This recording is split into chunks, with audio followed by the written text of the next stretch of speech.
Jepang mengalami kekalahan pertamanya dalam Perang Asia Pasifik.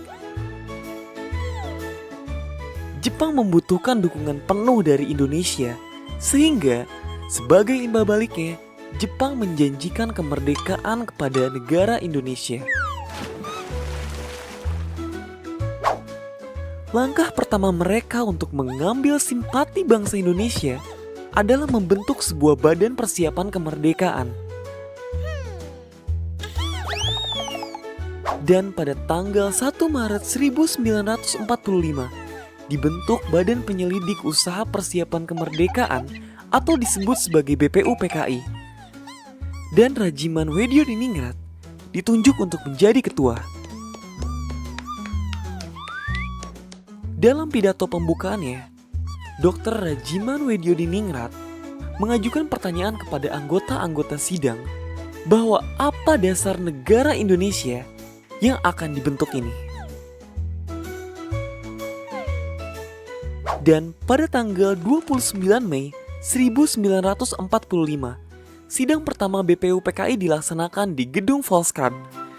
Dan dalam sidang ini, membahas soal dasar negara Indonesia. Dan untuk pembahasan pertama, yaitu mengenai bentuk negara dan disusul oleh dasar negara.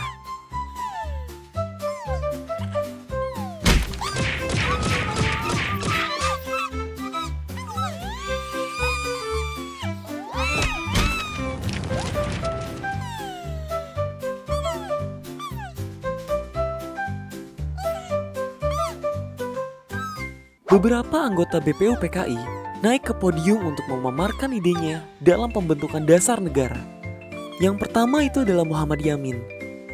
Muhammad Yamin merumuskan 5 asas dasar negara, yaitu peri kebangsaan, peri kemanusiaan, peri ketuhanan, peri kerakyatan,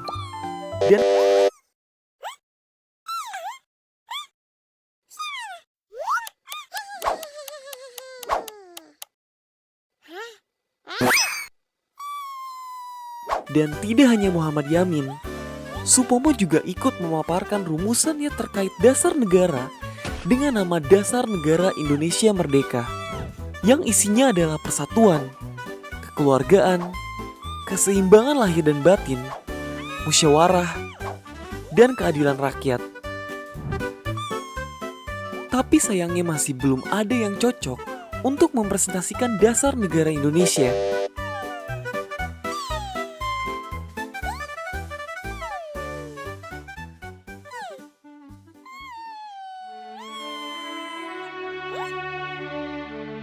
Hingga tiba saatnya, giliran Soekarno yang memaparkan 5 sila yang berisi kebangsaan Indonesia, internasionalisme atau peri kemanusiaan, mufakat atau demokrasi, kesejahteraan sosial, dan ketuhanan yang Maha Esa.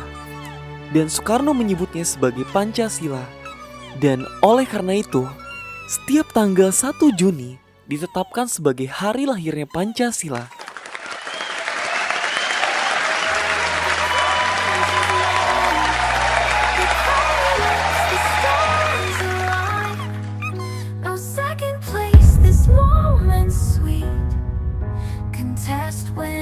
Tastes like a beat.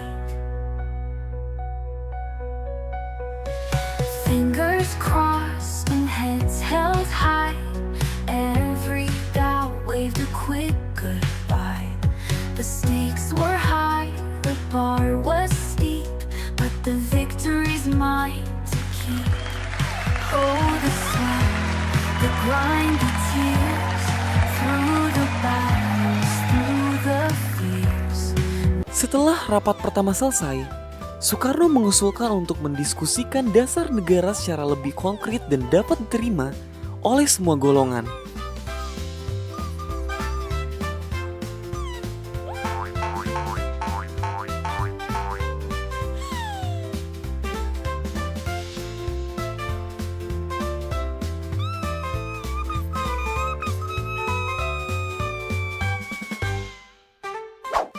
Hal ini dilakukan karena ingin mendiskusikan hal-hal penting yang lebih bebas dan mendalam, terutama menyangkut dasar negara Indonesia dan bentuk pemerintahan Indonesia nantinya.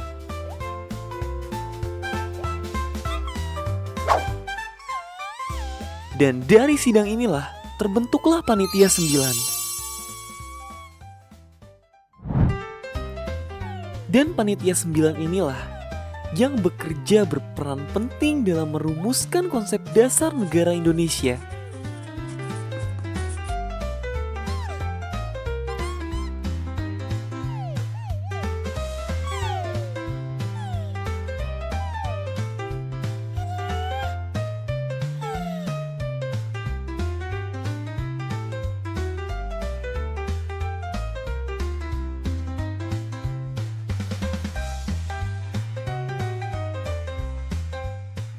Setelah melewati kerja keras dan diskusi yang panjang, akhirnya pada tanggal 22 Juni 1945 terbentuklah Piagam Jakarta. Dan piagam inilah yang menjadi cikal bakal pembukaan Undang-Undang Dasar 1945.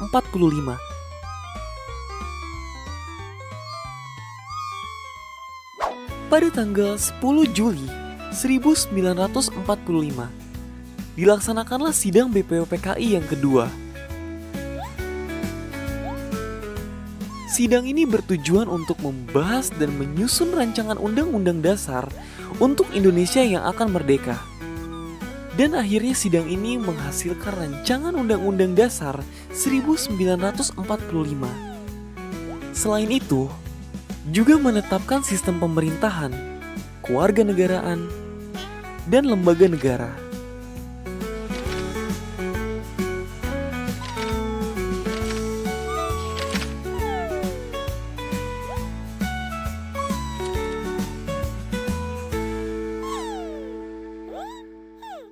Dan pada tanggal 17 Agustus 1945, perjuangan para pahlawan Indonesia terbayarkan dengan berhasilnya diproklamasikan kemerdekaan Indonesia.